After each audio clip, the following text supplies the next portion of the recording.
सुबह 9 बजे राजीव चौक के मेट्रो स्टेशन में उस भीड़ भाड़ भरे माहौल में सीढ़ियों के किनारे राहुल अपना सिर नीचे किए हुए बड़ा उदास होकर अपने एक मित्र का इंतजार कर रहा था।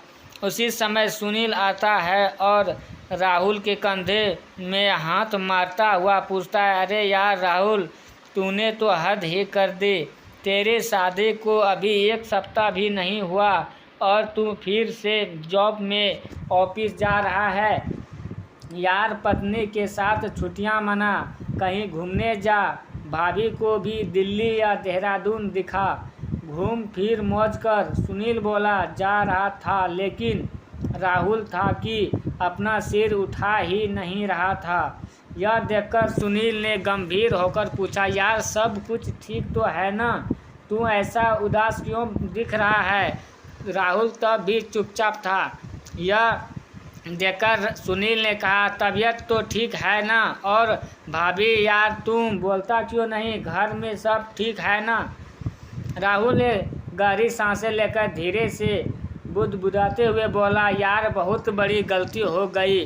अनीता मेरे जैसे नहीं है, वो मॉडर्न नहीं है, गांव की है, अच्छी अंग्रेजी नहीं जानती, उसका रहन सहन, उसका स्वभाव, यार हमेशा बाइबिल पढ़ना, हमेशा प्रार्थना और प्रभु प्रभु कहना, यार ये भी कोई ज़िंदगी है? 3 दिन में ही परेशान हो गया हूँ, गले की हड्डी हो गई है वो मेरे लिए, मेरी तो जैसे ज़िंदगी ही बर्बाद हो गई है। सुनील ने कहा, अरे तू भी तो क्रिश्चियन है ना?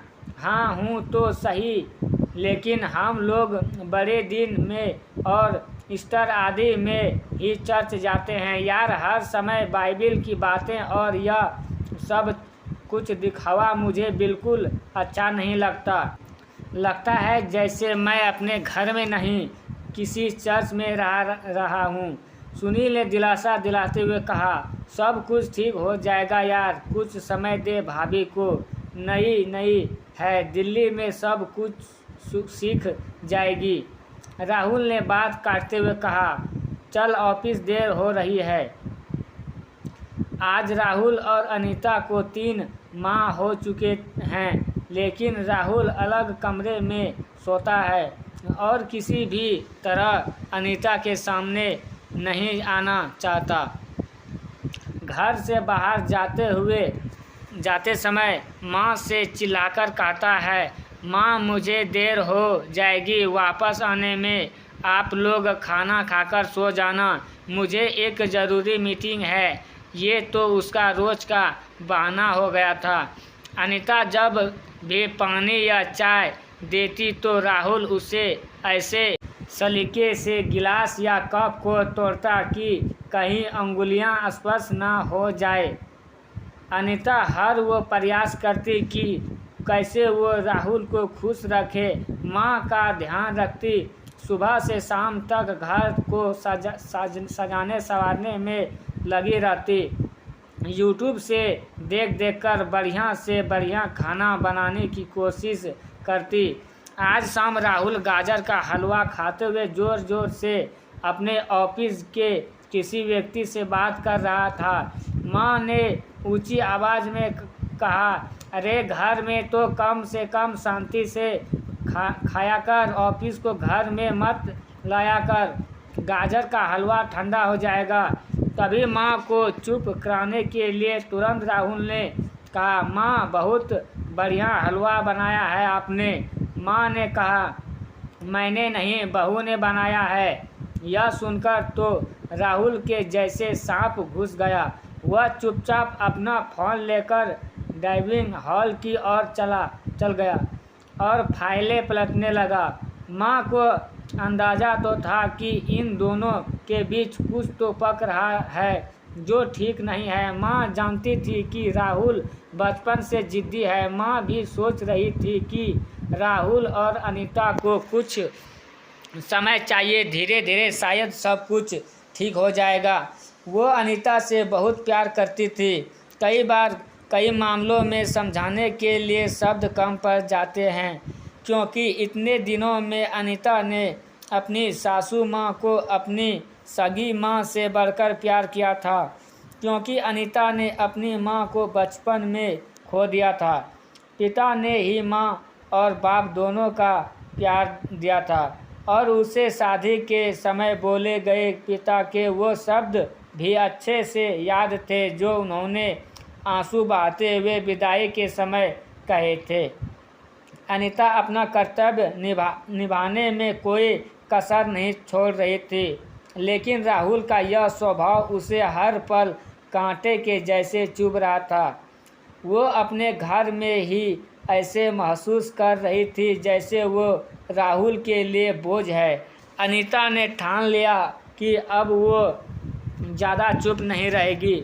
वो इस विषय में राहुल से खुल के बात करेगी कि क्या कमी है मुझ में, क्यों वो एक ऐसे गुनाह की सज़ा सह रही है जो उसने कभी की ही नहीं।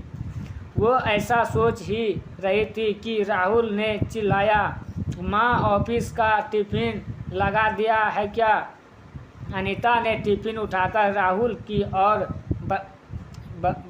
बढ़ाते दिया, लेकिन जैसे ही राहुल ने टिफ़िन का हैंडल पकड़ा, अनीता ने उसका दूसरा हिस्सा नहीं छोड़ा और बोली, मैं आपसे कुछ बात करना चाहती हूँ। और भरे हुए गले से आंसू बहाते हुए बोली, यदि मैं तुम्हें पसंद नहीं हूँ तो मुझे मेरे पापा के घर छोड़ आओ। राहुल कुछ बोल नहीं पाया, बस धीरे से बोला, ओके देखता हूँ। अनीता की ये बातें जैसे राहुल के कानों में ज़ोर ज़ोर से गूंज रही थी। पूरा दिन उसका काम करने में मन नहीं लगा। वो सोच रहा था, क्या हो रहा है मेरे जीवन में, किसकी गलती है, क्यों यह सब कुछ हो रहा है। अनीता सुंदर है, पढ़ी लिखी है, लेकिन आखिर क्यों? वो भी हो अंदर कहीं लग रहा है। चलो अच्छा है, बला टली, वो अपने घर चली जाएगी। कुछ दिनों में तलाक आदि के पेपर तैयार करवा लूँगा। वो भी किसी और से शादी कर सकती है और मैं भी आज़ाद। वो इस उधेबुन में पूरा दिन कुछ काम ना कर सका और टिफ़िन भी खाना भूल गया। वो जैसे ही घर पहुंचा तो क्या देखा, माँ बिस्तर में पड़ी हुई है, उसे बहुत तेज़ बुखार है। अनीता ने कहा, सुनिए माँ को जल्दी किसी अच्छे डॉक्टर के पास ले चलिए। मैं सुबह से कह रही हूँ, चलो किसी ऑटो में किसी डॉक्टर के पास चलते हैं, तो माँ मना कर रही है। माँ कराते हुए बोला, रहने दे बेटा, थोड़ा सा बुखार है, ठीक हो जाएगी। राहुल ने माँ के माथे पर हाथ लगाकर देखा तो कहा, अरे माँ, बुखार से आपका शरीर तप रहा है। तुरंत ओला से टैक्सी मंगवाकर वो माँ को लेकर अस्पताल पहुँचा। पूरे रास्ते अनीता माँ को संभल रही थी और माँ के लिए लगातार प्रार्थना कर रही थी और दिलासा देती, आप ठीक हो जाएगी, आप चिंता मत करो। डॉक्टरों ने थोड़ी देर तक चेकअप किया और एक्सरे के बाद बताया, राहुल की मां के पेट में रसोली है, जिसका ऑपरेशन जल्द ही करना बहुत ज़रूरी है। राहुल के पूछने पर डॉक्टर ने बताया 5 लाख की ज़रूरत पड़ेगी और उसके पास केवल 1 दिन है पैसे का इंतजाम करने के लिए। यह सुनकर राहुल के डर के मारे हाथ पैर कांपने लगे। वो सोचने लगा, अभी शादी के समय ही तो कर्जा लिया था, दोस्तों को पार्टी देने में उसके सारे जमा पूंजी भी चली गई थी। लेकिन वो अस्पताल से बाहर आकर जैसे भी हो सकता था फ़ोन लगाना शुरू किया। तभी दोस्तों ने कुछ ना कुछ बहाना बनाकर और दुख जताकर फ़ोन रख दिया। उसने ऑफिस में फ़ोन किया, वहाँ से भी मालिक ने कहा, देखो राहुल, लॉकडाउन के बाद वैसे ही हमारी कंपनी लॉस में चल रही है और अपने पहले ही एडवांस ले चुके हो सारे, अभी हम आपकी कोई मदद नहीं कर सकते। राहुल पूरे 2 दिन तक पैसों के इंतजाम में जहां जा सकता था वहां गया, लेकिन उसके हाथ निराश ही लगी। अंत में उसे लगा, मुझे डॉक्टर से कुछ और मोहलत लेनी चाहिए। यदि हो सके तो 2 या 3 दिन बाद यदि ऑपरेशन हो तो वो कहीं न कहीं से लोन लेकर या घर के पेपर गिरवी रखकर पैसों का इंतजाम कर लेगा। थका हुआ वो अस्पताल पहुंचा और धीरे सीधे डॉक्टर के केबिन में जाकर डॉक्टर के पैरों को पकड़ते हुए बोला, सर मुझे 2-3 दिन का और वक्त दीजिए, मैं आपका सारा पैसा दे दूंगा और ऑपरेशन के भी पैसे भर दूंगा।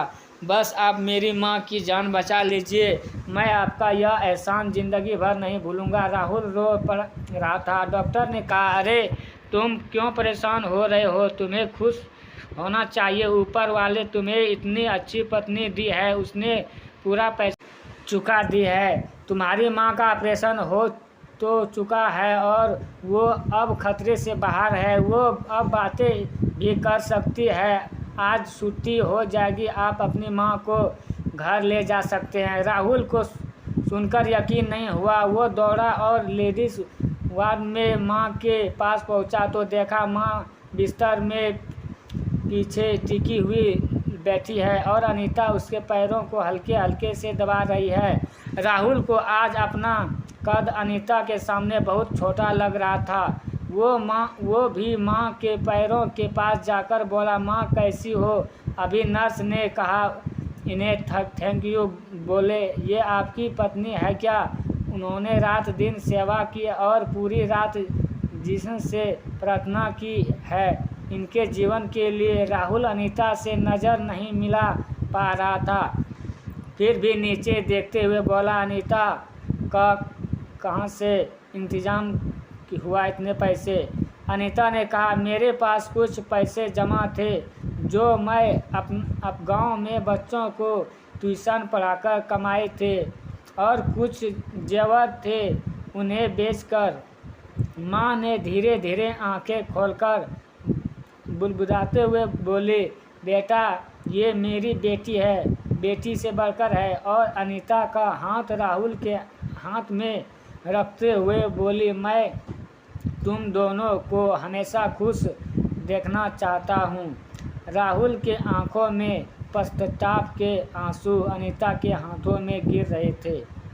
दोस्तों, अगर आप लोगों को ये कहानी अच्छा लगा हो तो चैनल को सब्सक्राइब करना ना भूलें और कमेंट में ज़रूर बताइए आप लोगों को कहानी कैसा लगा।